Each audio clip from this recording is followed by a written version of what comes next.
Une arrivée, celle ce soir à Pékin, du président de la République, première et deuxième étape de sa visite d'amitié et de travail en Chine. Il vient de Chengdu, il a assisté à la cérémonie d'ouverture de la 30e édition des Jeux mondiaux universitaires. En retour, celui du Premier ministre, aujourd'hui à Nouakchott, il vient de Saint-Pétersbourg, en Russie.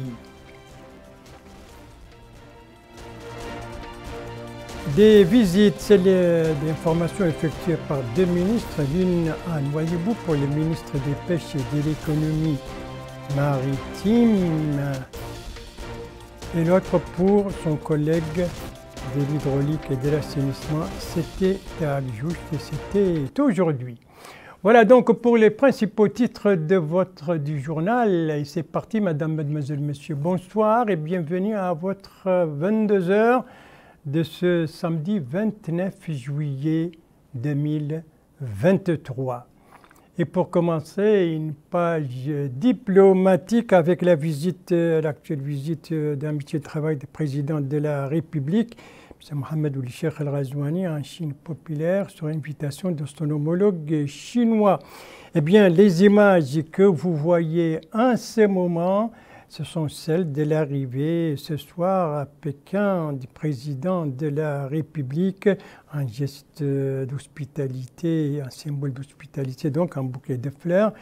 Et le président de la République qui salue ici les membres de la mission diplomatique de la Mauritanie. Je rappelle qu'au cours de cette visite, le président de la République est accompagné par le ministre secrétaire général, le ministre directeur du cabinet du président de la République, celui de l'économie et du développement durable, l'ambassadeur de Chine en Mauritanie, ainsi que deux conseillers à la présidence de la République et les directeurs du protocole d'État. Le président de la République, donc ce soir à Pékin, il vient de la ville chinoise de Chengdu. Chengdu, c'est la capitale du Sichuan, cette région du sud-ouest de la Chine. Chengdu, qui abrite en ce moment la 31e édition des Jeux donc, mondiaux universitaires d'été. Et ça, c'était donc la cérémonie d'ouverture de cette 31e édition en présence du président de la République.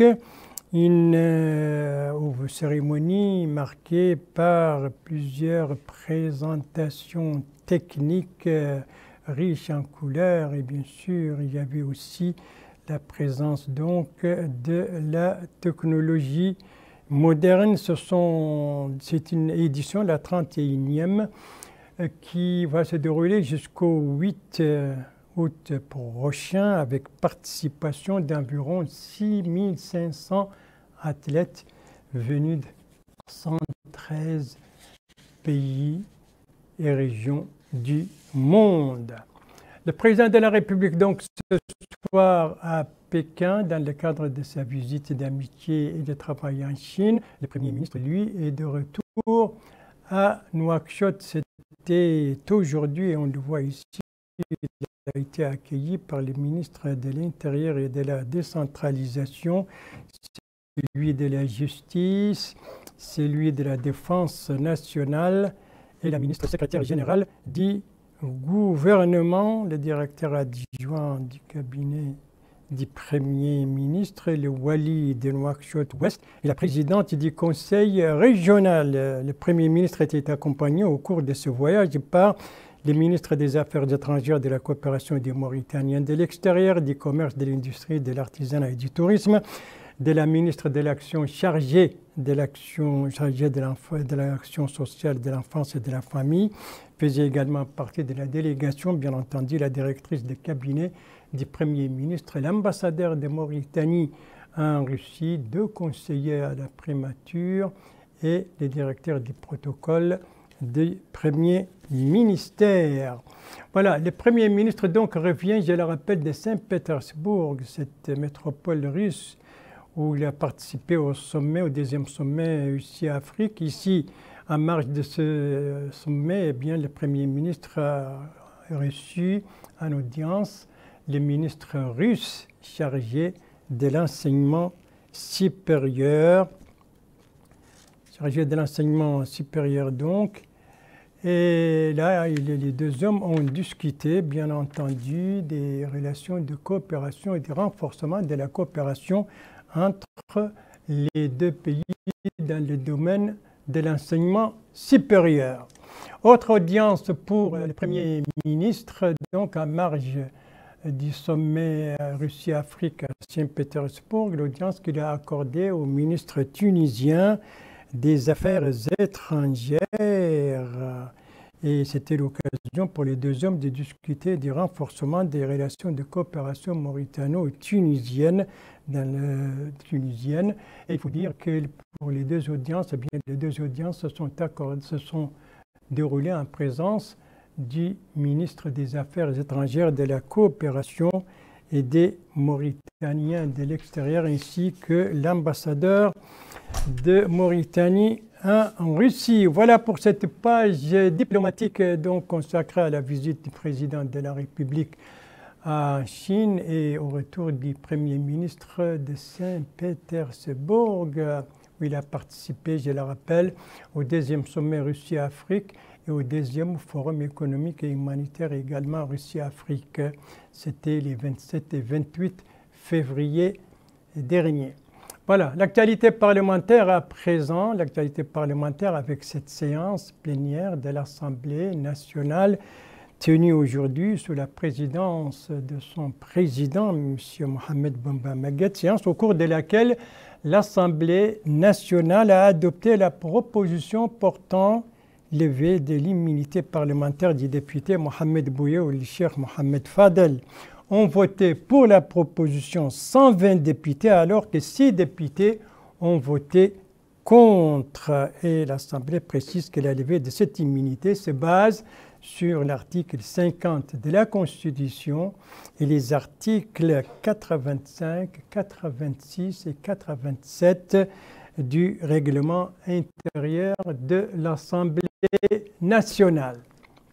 Eh bien, cette question et cette proposition était également au centre des discussions de la conférence des présidents de l'Assemblée nationale. On va voir les images de cette réunion. Les voilà, et donc c'était aujourd'hui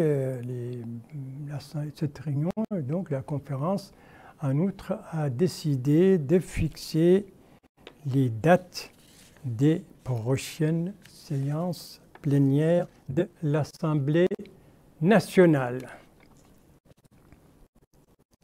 Ça, c'est toujours des images donc de la conférence des présidents qui étaient en réunion aujourd'hui. Voilà pour l'actualité parlementaire. À présent, l'actualité ministérielle avec les activités ministérielles, a commencé par celle du ministre des Pêches et de l'Économie maritime qui se trouve depuis jeudi à Nouadhibou, notre capitale économique, l'occasion pour lui de visiter, certes, des services relevant de son département, mais aussi et surtout de tenir une réunion avec les acteurs actifs dans le secteur des pêches, une réunion qui s'est tenue hier soir. Précision sur cette réunion avec notre correspondant permanent à Nouadhibou, Mohamed Amar Belloul, compte rendu revient en français par Abdoulaye Demeba. D'évoquer les problèmes du secteur des pêches tenu en présence du Wali de la wilaya d'Ahle Nouadhibou Mahioul Hamed, du représentant des fédérations du secteur des pêches et des syndicats des pêcheurs. Ouvrant ces réunions, le Wali a appelé les acteurs à poser les problèmes auxquels ils sont confrontés. Le président de la fédération, le président des fédérations des acteurs du secteur de la pêche, Hamadi Oul Hamadi, a mis en avant l'importance de cette activité pour l'économie. Il a aussi précisé la nécessité de résoudre les problèmes auxquels est confrontée cette activité économique. Plusieurs autres représentants des acteurs et syndicats se sont aussi exprimés. Ils ont tour à tour fait état des défis auxquels ils font face. Ils ont aussi demandé des solutions aux problèmes auxquels ils sont confrontés. Le ministre des Pêches et de l'économie maritime, Mokhtar Al-Hussein Lam, a affirmé que les différents problèmes exposés nécessitent un examen minutieux afin de trouver des remèdes appropriés. Il a aussi demandé l'implication des différentes parties concernées pour augmenter la contribution du secteur des pêches à l'économie nationale. Il a enfin affirmé avoir écouté les préoccupations des travailleurs et des syndicats qui seront étudiées pour trouver une issue heureuse. Le ministre des Pêches et de l'économie maritime à Nouadhibou et son collègue de l'hydraulique et de l'assainissement, lui, était aujourd'hui à Agjout également dans le cadre d'une visite d'information pour les services relevant de son département. Compte rendu sur les activités du ministre de l'Agriculture, de l'hydraulique et de l'assainissement à Agjout avec notre correspondant permanent là-bas, Hassan Debab. Compte rendu revue en français par Cheikh Saadbou. Agjout, capitale de la wilaya de l'Inchiri. Cette ville qui depuis plusieurs années rencontre des problèmes d'eau. Des coupures d'eau récurrentes pour certains quartiers et pour d'autres, ce sont les camions-citernes qui ravitaillent les populations de cette source précieuse, qui sans elle, aucune vie n'est possible. En plus de tout ceci, une absence totale dans d'autres quartiers d'un réseau d'évacuation des eaux de pluie, ce qui forcément pose d'énormes difficultés aux habitants pendant la saison des pluies. Et c'est pour pallier à tout ceci que le ministre de l'Hydraulique et de l'Assainissement, M. Ismaël Abdel Fattah, s'est rendu sur place. Une visite qu'il a entamée par le réservoir d'expansion du réseau d'adduction d'eau de la ville. Un réservoir construit depuis plusieurs années et qui est relié au puits de la ville pour le dessalement de leur eau. Mais depuis sa création, ce projet n'a pas été mis en œuvre. Le ministre a suivi un exposé détaillé sur les raisons qui font que ce réservoir ne fonctionne pas encore et sur les problèmes que rencontre le réseau de façon générale. Le ministre a également visité les barrages édifiés pour stopper les eaux de pluie. Après toutes ces étapes, le ministre a donné des instructions fermes aux responsables afin de trouver des solutions immédiates aux problèmes. Pour conclure sa visite dans la wilaya de l'Inchiri, le ministre a tenu une réunion en présence du wali et des autorités administratives et sécuritaires. Réunion au cours de laquelle il a écouté les intervenants poser et identifier toutes les difficultés rencontrées au niveau de la wilaya et qui relèvent du secteur de l'hydraulique et de l'assainissement. Voilà donc pour ces deux visites d'information pour deux ministres, celui de l'hydraulique et de l'assainissement à Agjout, vous venez de l'entendre, et celui des pêches et de l'économie maritime à Nouadhibou, notre capitale économique. Retour à Nouakchott. Nouakchott qui a abrité aujourd'hui une rencontre scientifique. Qui l'a organisée et sur quoi porte-t-elle cette rencontre? Élément de réponse avec Mohamed Khattat.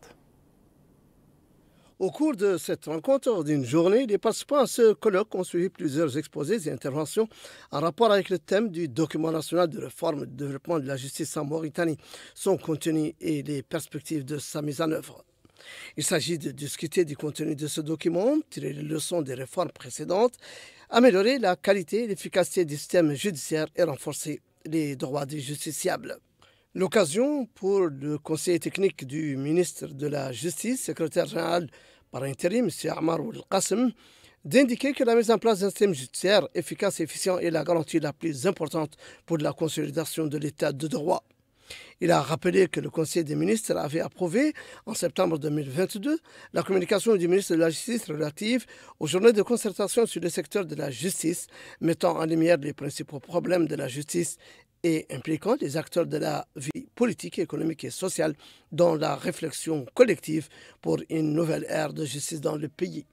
Ainsi a-t-il dit, le ministère de la Justice a adopté une nouvelle approche pour réformer et développer le secteur en profitant des expériences précédentes et en remédiant à leurs lacunes.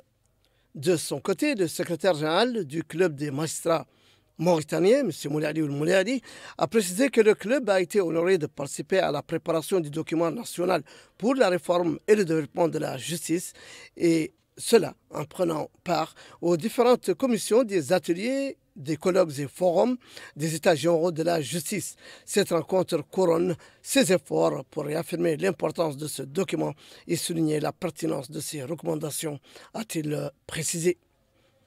Il est vrai que la justice est aujourd'hui un pilier essentiel du développement économique de tout pays, car c'est l'autorité à qui incombe la responsabilité de la protection des droits et des libertés, ainsi que le règlement des conflits et litiges.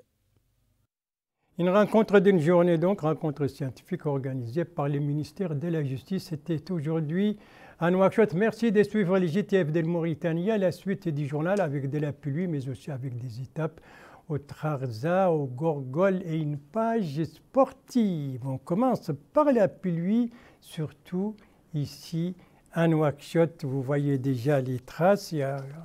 En regardant ces images, je vous donne la hauteur des pluies. Et ici, on a enregistré à Nouakchott Sud 23 mm à Elmina, 21 mm à Arafat, 19 à Riyad, 19 également à Safra, à Nouakchott Ouest, Tefrazen à 15, Ksar 12.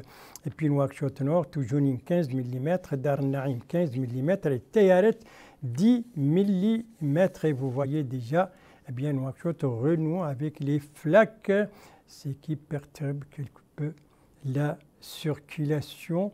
Cette pluie est tombée aux environs de 15h30, 16h.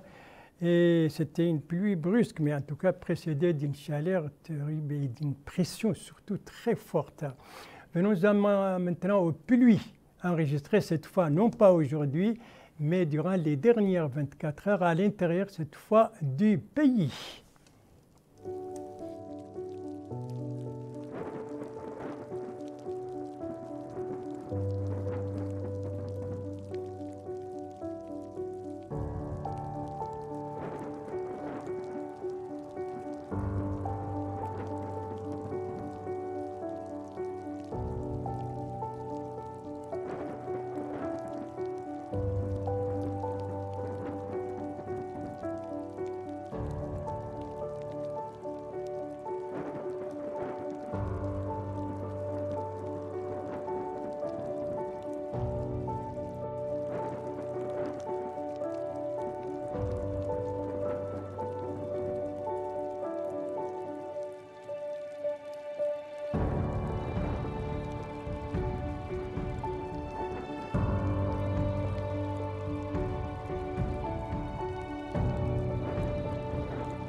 Les wilayas qui ont été arrosés durant les dernières 24 heures, à savoir le Doho de la Saba et le Tagan.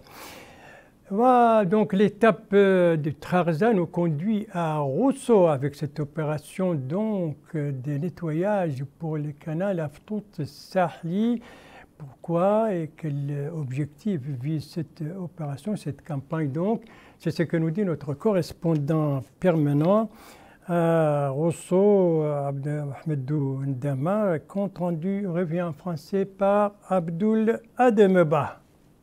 Une équipe technique mixte a été mandatée par le ministère de l'Agriculture par le biais de la SONADER pour voir les causes liées au blocage de l'eau entravant une baisse significative du débit d'eau du canal d'irrigation. Il s'agit en effet d'une intervention permettant de libérer cette herbe qui pourrait entraver la circulation de l'eau. Le directeur régional de la SONADER, Société nationale de développement rural, a souligné qu'ils ont envoyé des équipes qui sont en train de travailler pour trouver une solution à ce problème. Il a en outre précisé que 3 points sont concernés par ce problème d'irrigation. Le président de la Fédération des agriculteurs de la Moukata de Kermassen et les agriculteurs ont tour à tour souligné que ce problème d'irrigation a constitué un handicap pour leur activité. Ils ont remercié les responsables de la SONADER pour ces mesures qui ont été prises. Ils ont aussi souligné que la localité de Kermassen est une Moukata à vocation agro-pastorale. Une campagne donc pour dégager le canal d'Aftout Sahli en vue de l'irrigation, donc enlever les obstacles à l'irrigation. Nous quittons maintenant le Trarza pour la wilaya du Gorgol. Et là, nous allons parler des interventions du commissariat à la sécurité alimentaire dans cette wilaya. Qu'est-ce qui en bénéficie? C'est ce que nous dit notre correspondant permanent là-bas, Mohamed Ali Salek, compte rendu revue en français par Cherna Chirsadbou. Elles sont 51 coopératives et environ 800 projets qui bénéficient de cette aide du commissariat à la sécurité alimentaire. Ce programme mis en place par la délégation régionale du CSA dans la wilaya du Gorgol consiste à distribuer 46 km de grillage d'équipements agricoles en faveur de certaines coopératives agricoles. Cette dame remercie les responsables de ce projet et souligne que l'aide vient à point nommé car, dit-elle, avec ce grillage, nous aurons plus de chances de protéger nos cultures. Pour cet homme bénéficiaire lui aussi de l'aide, cette intervention est à saluer car ce matériel permettra d'avoir une bonne récolte cette année. Il dit disposer de plusieurs hectares à cultiver et que sans cette aide, il aurait été difficile de pouvoir maîtriser ses champs. Il a ajouté qu'il est d'une localité appelée Bir el-Barka et qu'au nom des habitants de la dite localité, il remercie les pouvoirs publics pour l'intérêt accordé et à la tête le président de la République. Quant au responsable de la délégation régionale du CSA, il indique que la distribution entre dans le cadre d'un vaste programme mis en place par les autorités visant à venir en aide aux populations avec un faible revenu et que cette opération s'inscrit dans le cadre des instructions du président de la République. Selon lui, cette opération profite aux coopératives surtout, mais pas seulement, car toute personne ayant un revenu limité afin de compenser le déficit de la production agricole. Il faut rappeler que les coopératives bénéficiaires ont été sélectionnées de façon objective et transparente.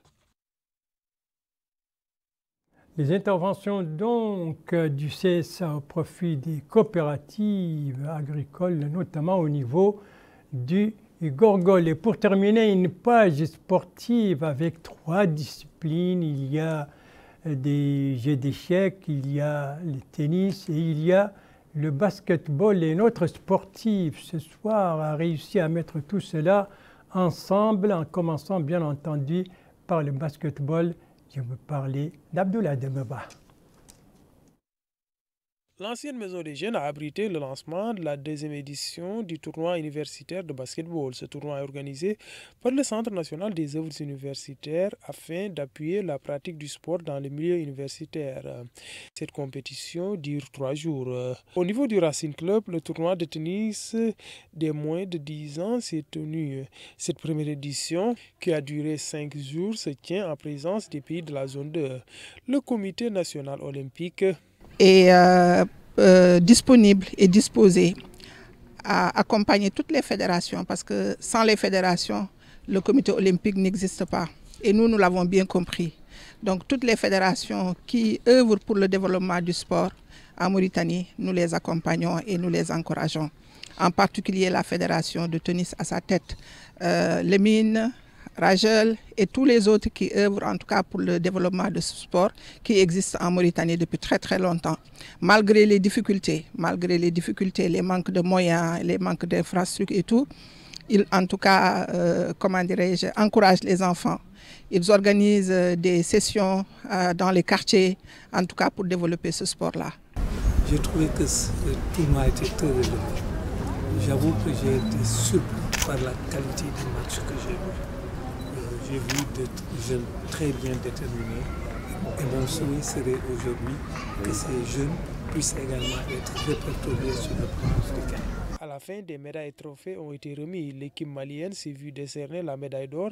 Le Sénégal a reçu la médaille d'argent et l'équipe de la Guinée-Conakry s'est emparée de la médaille de bronze. La Fédération mauritanienne de jeux d'échecs a organisé un tournoi de jeux d'échecs Cette activité qui se tient chaque mois rentre dans le cadre du 40e anniversaire du complexe olympique de Nouakchott.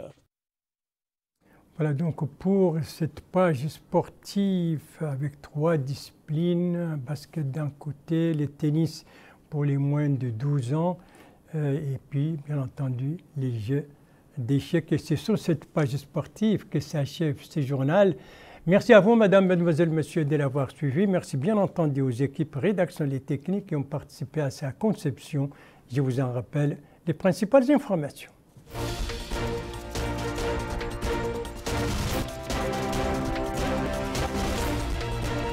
D'amitié et de travail en Chine, la première, c'était hier à Chengdu, cette ville du sud-ouest du pays, où il a rencontré le président chinois, mais aussi assisté à l'ouverture des Jeux mondiaux universitaires. Ici, c'était le retour aujourd'hui à Nouakchott du Premier ministre venant de Saint-Pétersbourg après avoir participé au 2e sommet aussi Afrique qui s'est tenu dans cette métropole russe. Ici, ce sont les visites d'information. Ici, on voit à Nouadhibou le ministre des Pêches et de l'économie maritime donc. Et puis après, on va voir le ministre de l'hydraulique et de l'assainissement qui était aussi aujourd'hui en visite d'information au niveau d'Agjoust, la capitale de l'Inchiri.